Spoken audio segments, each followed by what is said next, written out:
Hi, my name is Mishal, and this is my assignment 2 of Computer 8210 subject. So I have copy pasted the data into this text editor, and then I used this command. This says every line that starts with this line and asterisk and everything comes after this line. Just replace all those lines with the empty space. And then I have just deleted this object ID. This one is also unnecessary thing, so I have deleted this one with the empty space, and converted this file into a valid JSON file. Then I used Studio 3D to get this to convert this JSON file into CSV file and extracted the relevant features that I needed. So this is all the features here, and I have just downloaded only the relevant features. So this is the assignment. Uh, so first I have load the data into this Jupyter notebook, and then first part is these are all the columns that I have extracted from that file. So the first is extraction. For the schema based extraction, my data has all the columns such as text, username, user description, user language, user location, and all the schema based features. And then I use head command to show all the data, top 10 data. Lexical based feature. So in this one is the second part, is a lexical based feature. In this one I have used the text data to extract all the lexical based features like a part of speech and entity. First what I did is I have removed all the unnecessary hashtags, https, and all the things from my data, and then I broken down my data into words with the pos tag function, and then I split my data, and then I use Porter Stammer to reduce my words to their root words. And then I have then I use post tag to add the part of speech to my words. And then this is my data text, post tag, and clean data. And this one is the time based features. This contains all the user time zone and user timestamps in my data. So for the location based feature, I have extracted the user location, and then this one location from the data, and this one again the head explaining all the top 5 of my data. So for the lexical, for this part, lexical based features, I had to extract the entity and the label as well.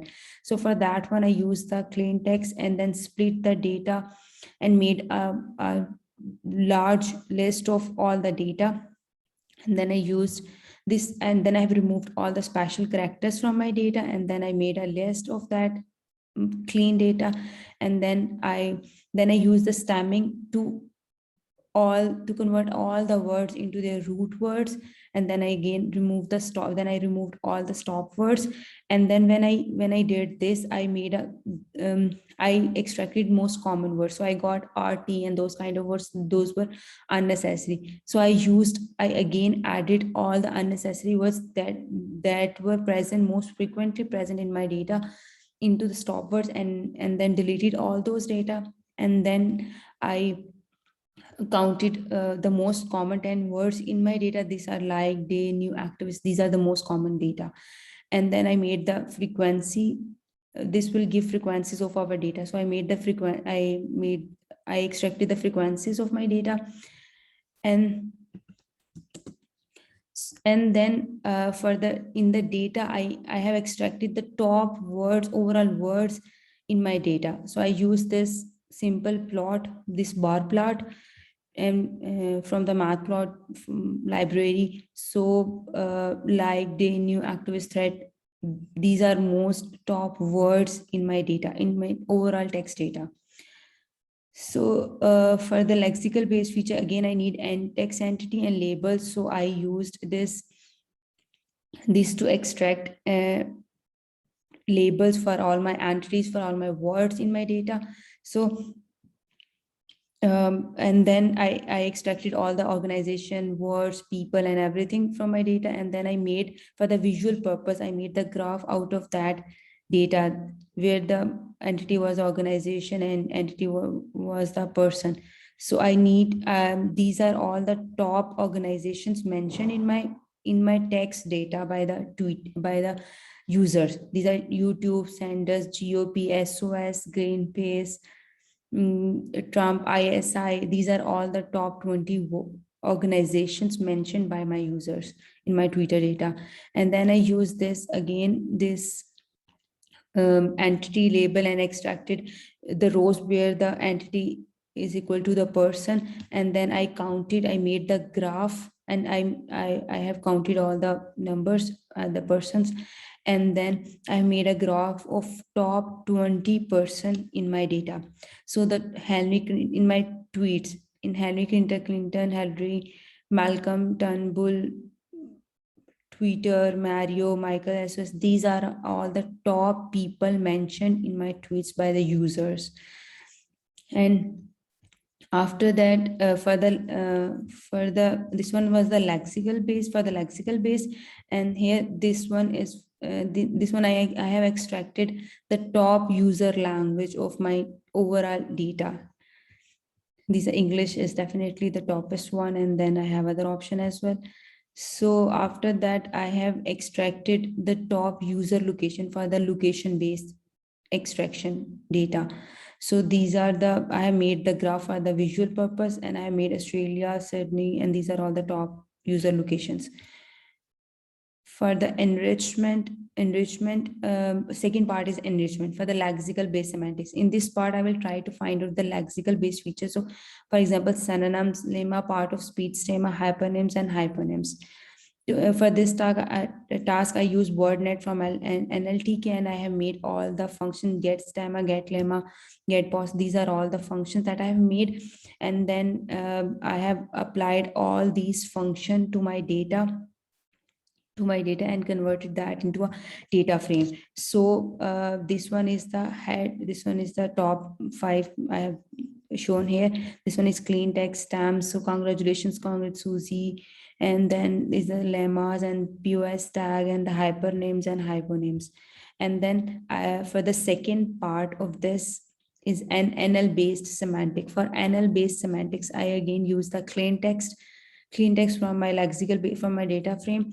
And then I have converted into a list, and then I use this entity spacey linker and spacey entity linker, and I have downloaded the wiki data that was linked to the entity linker. And then with the help of that one, I have used this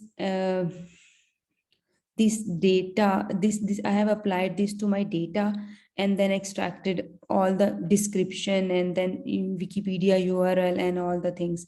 So here this one is explaining this like Victoria State in Australia, and I have already made this all this in comments. If I made this in a code, it will show all the entities and of present in my data, and then it will explain all the description URLs and then name with those. This one is the third part, analytics and visualization.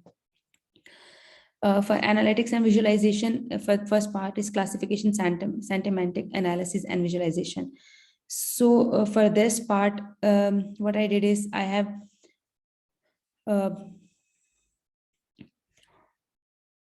used that basically, I have used that text blob to understand the polarity and subjectivity of my tweets. So I use text blob, and I have made the sentiment polarity and sentiment subjectivity, and applied those on those two on my Twitter data, and then get the values of the polarity and subjectivity.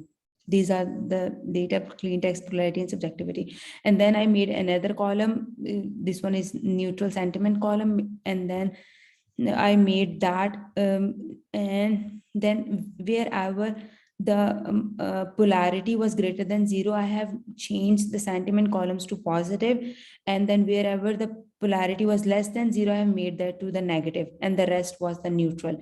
So I have made this visual to show the neutral, positive and negative value, negative total negative total tweets in my data.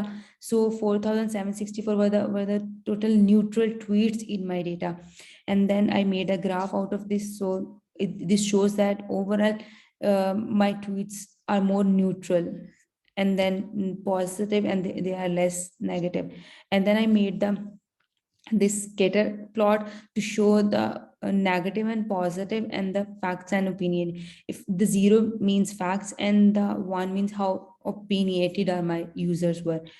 So this graph also shows that most of the data are towards the positive side, so I have mostly neutral and positive data.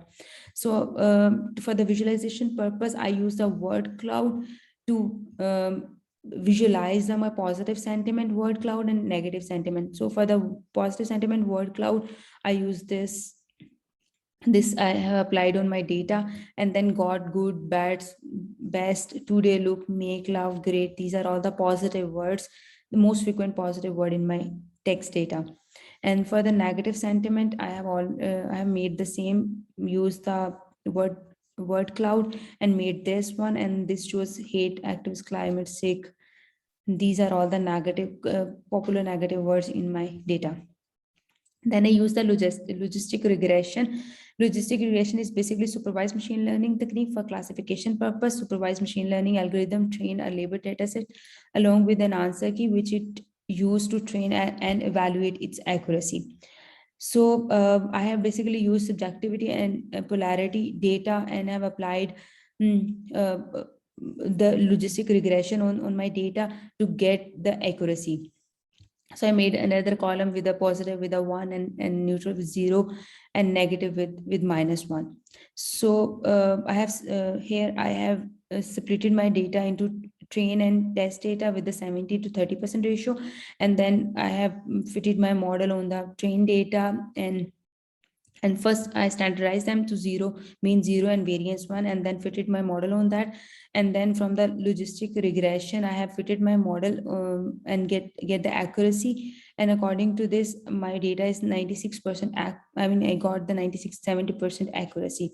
Then I've applied the same model on my test data and got again 97% accuracy. And this one is the last part, clustering, similarity computation, and visualization. The main objective of text similarity is to analyze and measure how two entities of text are close or far apart from each other. These entities of text can be simple tokens or terms. Like for this one, for the text analysis similarity purpose, I have used k-means clustering here. K-means clustering, a method of vector quantization that aims to partition n words into n cluster, which each words belong to the cluster, to the nearest mean. So I used TF-ID vectorize to make the matrix, feature matrix from my data. And then I used k-means, and then I use this elbow method to understand how many cluster I need for my data. So I fitted my model, this feature matrix model, to this k-means data, k-means model. And then I made a prediction of the clusters. I made up predictions about the cluster with the predict model. And then I made another column of cluster, and this shows that the related tweets are in one cluster, and the different tweets are in different clusters. So this graph shows that most of my tweets are in cluster 1. So this figure is depicted all the sentiments count in our cluster. So in cluster 1, mostly I have the neutral, and then positive, and the negative. And then in this one, all these other clusters are with the little numbers. So I have this made this graph to and extract the cluster 1 for the rest of the clusters. It shows 0 is have more positive words, and then the 9 have more neutral words. So to visualize all these two graphs in a word cloud, to understand my data properly, so I made a word cloud. So for the cluster, according to cluster 1, my data mostly has neutral and positive and very less negative. So it shows that good, feel, love, friend, thank, great, sorry, it's one is 0, so more positive. So good, love, feel, great, so these are the positive words. For the cluster one, it's will be more like positive, neutral, and somehow little bit negative to it as well. So it's need, people, will, protest, think, look, today. And the for cluster 2, again it's little bit mostly neutral and very less positive and neutral. And then this one is this, and I made all the clusters to understand the data: California, Jerry, Union. And then for the cluster 8, cluster 8 should be more positive. So cluster 8, best thing, time, maybe friend, the great. So these are the reason this one is more positive. And the 9 one should be more neutral. So this one is